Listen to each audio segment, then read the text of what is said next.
What's up, everybody? This is Whiskey in the Six. I'm Rob. American Whiskey Month. What better than to do a Btac bottle? This is a redemption video for me. This is video number 400. So I decided to do a video of a bottle that I've reviewed in the past, but really early on in the channel when I didn't know a whole lot about Btac. I didn't know a whole lot about limited bourbons. This one in particular is the George T. Stagg 2017. Bottled at 64.6 ABV, which is 129.2 proof. This is one of the better George T. Staggs I've tried. The one that I had in the past, everybody raves about. I didn't have it at a good time in my bourbon journey. No pun intended. Obviously, there's a shout out to the YouTube channel out there, My Bourbon Journey. But I wasn't ready for it. It was high ABV, it was a very complex bourbon, and it wasn't something that I was prepared for at that moment in my whiskey journey. Now I've been around the block a few times to say the least, and I'm able to enjoy William LaRue Weller and George T. Stagg, and I've had a whole bunch of really cool and complex and older bourbons to kind of give this one a fair shake and let you know where I place it in rank when it comes to bourbons. So I'm going to nose this, taste this, and give this a mark, but I'm going to start neat, and then I'm going to add a little bit of water with my dropper, alright, and go from there.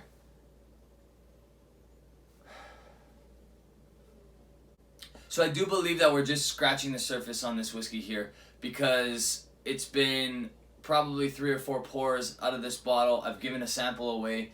So after this video, I'm going to let it sit for a few months and really enjoy it as it gets a little bit more oxygen in the whiskey and opens up a little bit more. So you get the cherry notes that you would expect from a George T. Stagg. Like a flat Coca-Cola note, which I really enjoy. Fountain drink type cola.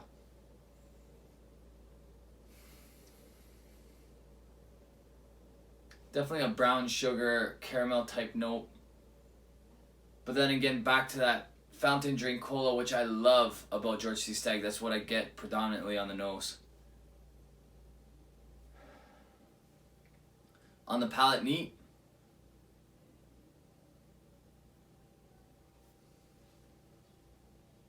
So definitely some sweet notes in there. It's got some strength. It's 64+%, so expect a little bit of heat, neat. This is just over 15 years old, so you do get some wood notes in there, a little bit of oak, but not overpowering at all. Brown sugar, caramel, that sort of stuff on the palate as well. The cola note comes through. I'm going to do one more sip neat before I add water. I am getting some sort of spice in there. I'm not exactly sure what it's coming from. Probably from the rye content that's in this whiskey.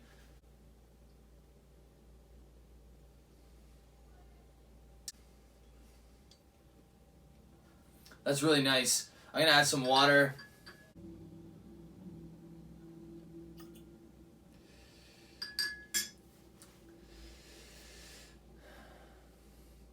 So with some water on the nose, you get that cola note, but a little bit less, more towards a caramel type note. Some brown sugars.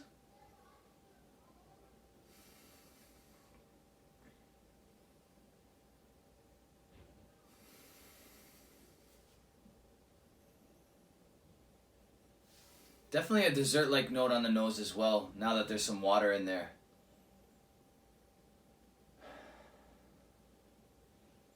Like a toffee cake.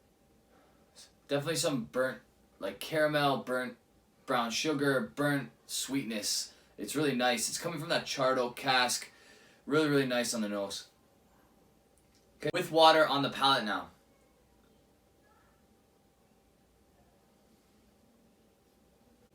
Some sweetness there. The cola note's kind of dissipated now. Definitely some brown sugar, definitely some caramel.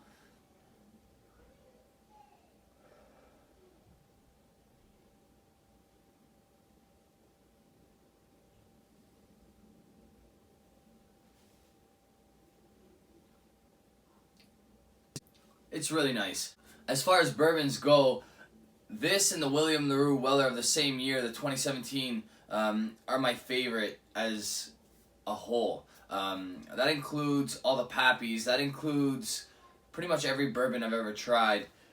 This right here, this Jack Daniel's Heritage, is up there as well, but I guess you can't really consider it a bourbon because it's a Tennessee whiskey, and there's some things that Jack Daniel's does that doesn't allow them to put the word bourbon on their bottles. As far as bourbon goes, I'm going to probably rank this second favorite of all time. William LaRue Weller 2017 is my number 1. This is probably my number 2, but very, very close. I'm going to give this one a 91. I think it's great whiskey. And a lot of people will hear that 91 and think, well, he just rated the Stranahan Sherry a 90, so there's this only 1 point better. 1 point's a lot when it gets into the 90s. Okay, so 1 point is the difference between me wanting to spend an extra $200 probably. So this at retail, which is 160 Canadian, $90 American, depending on where you get it, is a steal at retail. Obviously the secondary prices, if you had to pay that much, it's not worth it. I traded for this bottle, so there's no way that I would actually pay a secondary price for it. I do think that if people were forced to open the bottle when they bought at a retail store, that things would change drastically with the secondary market when it comes to bourbon. This is excellent whiskey. Is it worth $160? Yes. Like I said, it's a 91, which is a great score, but there are older, more rare whiskeys in the whiskey world that should be and aren't as heavily praised as the Btac stuff. We're talking about whiskeys that literally only have 400 or 500 ever produced, or something like this, which is the Springbank 25-year-old, which has less than 2,000 bottles produced. I believe it was exactly 1,200 bottles. It's released once a year, and it's always different. This year they use sherry and rum casks. In previous years they've used just sherry, they've used rum and bourbon, they've used sherry and bourbon combinations, and they change it every single year. I could see why this would be considered super rare, because it is. There's only 1,200 bottles. Whereas I believe in 2017 there was over 50,000 bottles produced of George C. Stagg. So yes, it's excellent bourbon, but as soon as the retailers start changing their process with these Btacs, the bourbon bubble will probably burst. And I don't know if they plan to, just because they love the craze around it, and definitely Buffalo Trace Sazerac, they love the craze around it as well.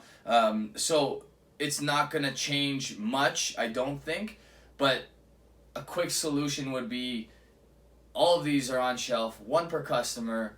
The bottle gets popped as soon as you leave the store, and the person is forced to drink it, all right?